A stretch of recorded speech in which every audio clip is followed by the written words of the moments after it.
durable medical equipment. This is the eligibility and same or similar check presentation. At the onset, I'm going to say that it is an extreme privilege in the durable medical equipment industry to have the ability to check eligibility and same or similar within the same portal, and for each and every agent to have access to it. Now, as a precaution, I'm going to say that I receive a report on the eligibility and same or similar check every day. If I find, if the results show that there's an agent or a group of agents who are running same or similar, which costs for PPOs, for HMOs, for MSPs, which is a Medicare secondary plan, which we cannot process DME for, the braces, I'm going to suspend your ability to check it. You'll still be able to check eligibility, but you will not be able to run same or similar. Secondly, if I find that there are agents who, that there's a straight Medicare patient when they run eligibility and then they run same or similar to see if there are braces that's been dispensed for that patient. If I find that when we run it and that patient, you've ran the patient, but you've never entered the patient, and we see that repeatedly, I'm going to terminate the agreement because you're using our system to check it, to send that lead or that patient to someone else. So those are the two instances of where, one, you will get your privileges suspended to check same or similar.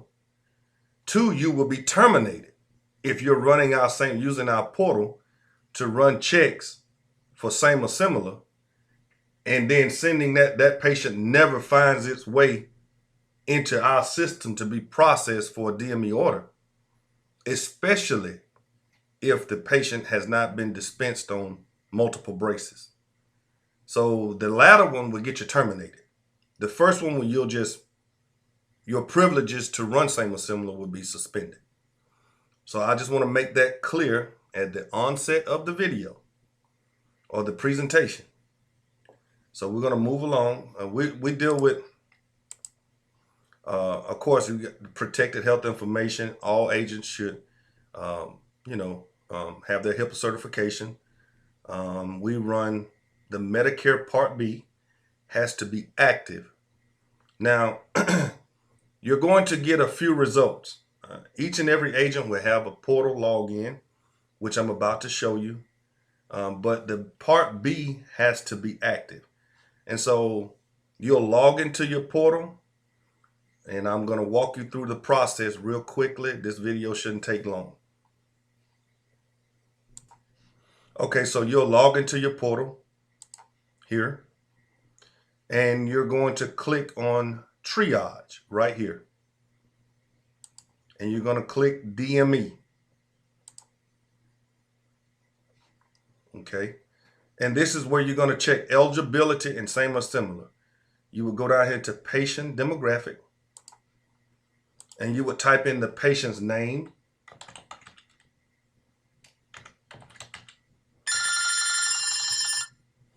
and you will put the state. The state has to be in there.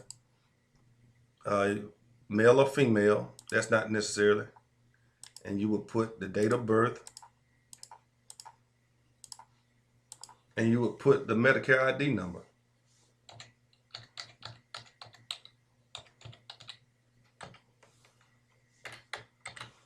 I prefer to use all caps, so let me go back and use that. Okay. Now, there's a couple of things about this portal that you have to understand. The first one is if you have the wrong date of birth in here and you run eligibility, the result will give you the correct date of birth. So therefore, when you check eligibility in here, right here, take close attention to the result that it gives you. Okay. I'm not going to run it here because that means I have to filter out and block out all patient information. And so I'm just going to show some results. So if I run this patient here, well, it's not a real patient, but when you run the patient in here, if you have the wrong date of birth, a screen will pop up and then you just look at it, the name, the date of birth. And if the date of birth is wrong here, but it shows a different date of birth in the result, then you need to correct it here.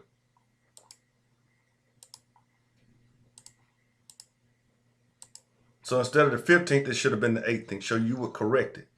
So let me show you a couple of results that will take you to the next phase, and that is to run SNS, same and similar, or some people call it same or similar. So real quickly. So again, when you run the eligibility, if you have the wrong date of birth, if any other thing is wrong, then you have to look at that Medicare card to find out what it is. You may have put a 0 when it was supposed, you may have put an O when it was supposed to be a 0.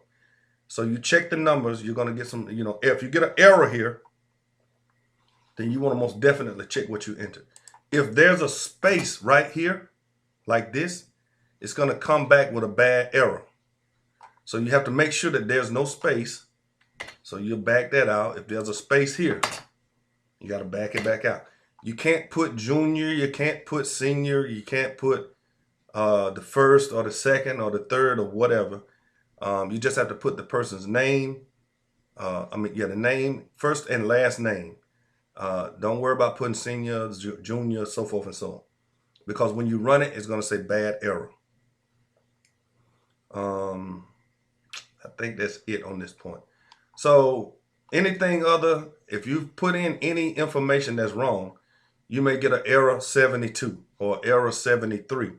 You have to look at the error message. It may say invalid subscriber number, invalid name, whatever it is. Then you have to go back and look to see what's the correct name on the Medicare card, because that's what you're pulling from the Medicare card. You may have spelled the name incorrectly, misspelled it, so forth and so on. So there are going to be a couple of results here that I'm about to show. Okay, so after you check eligibility, you're going to get this screen that pops up here. Either one of these. If you notice, it says we do not run S+S or SNS, that little button I was showing, on PPOs, HMOs, or MSPs. So if you see a PPO, you see a HMO, or if you see a MSP, then that's pretty much a patient that you just say to the patient, you will have to refer back to your primary care physician and your insurance to get these braces that you're requesting. Real simple. The system won't allow us to proceed any further. So if you see these results here, PPO, HMO, MSP will probably be in here in the place of a HMO or whatever as an eligibility status. Then you know you need to tell the patient, you need to refer back to your insurance company and your primary care physician. Now, if you see these results, even though right here it says Medicare Medicare HMO, Medicare risk, it's still a go. Most providers can process this because Medicare is still the primary here. Okay, so it's straight Medicare. This is straight Medicare. Now I'm going to show some results of same or similar.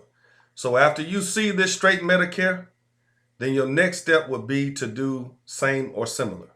And again, PPO, HMO, MSP, refer the patient to their primary care physician and their insurance. Okay, so after the patient has passed the eligibility, whether for straight Medicare, you're going to come back, you're going to hit this SNS button. Click. And you will get some results. Let me show you the results.